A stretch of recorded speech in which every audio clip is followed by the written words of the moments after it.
Okay.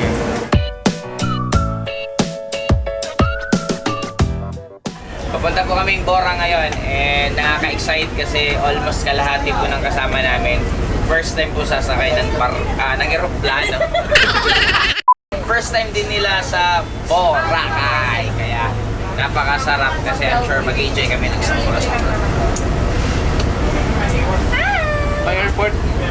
Airport pa tayo, magmamasdan pala.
Na hindi mo lang actually sino bang nangangarap na manlilibre, di ba? Wala naman halos ganun. Ang lagi mong pangarap, syempre magkaroon ka para magawa mo yung mga bagay na gusto mo. Kaya ako na po mismo ang nagsasabi sa inyo, kung kaya ko lang pong i-detalyado lahat ng nangyayari po sa akin, ultimo bawat segundo ng paano ako kumikita, ano yung lifestyle ko, paano ako gumigising, at gaano kasarap makita mo na maraming taong napapangiti mo dahil sa nangyayari sa'yo. Kaya para po sa akin guys, atawin nyo na ng sobra, pangako nyo sa sarili nyo na bubuhos nyo lahat ngayong taon na to para next year, kasama na po namin kayo sa mga bakasyon na ginagawa namin. Again, this is Joseph Lim.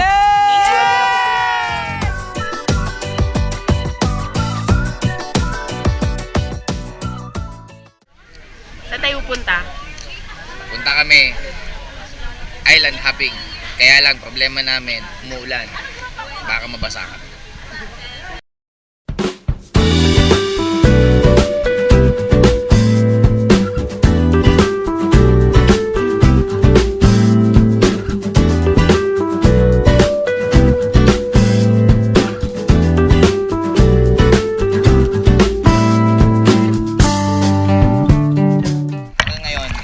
Nagtataka ko bakit napakaraming taong gustong makulong sa sulok ng kanilang trabaho o kanilang buhay na ang laki ng mundong to at hindi kakayanin ng isang lifetime para ma-enjoy mo ng sobra ang pwede mong ma-enjoy sa mundong to.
Nila, don't put your eggs in the one basket.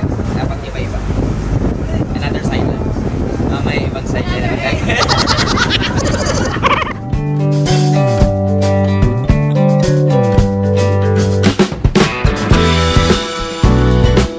Hi guys! If you like my videos, click subscribe below for more updated content.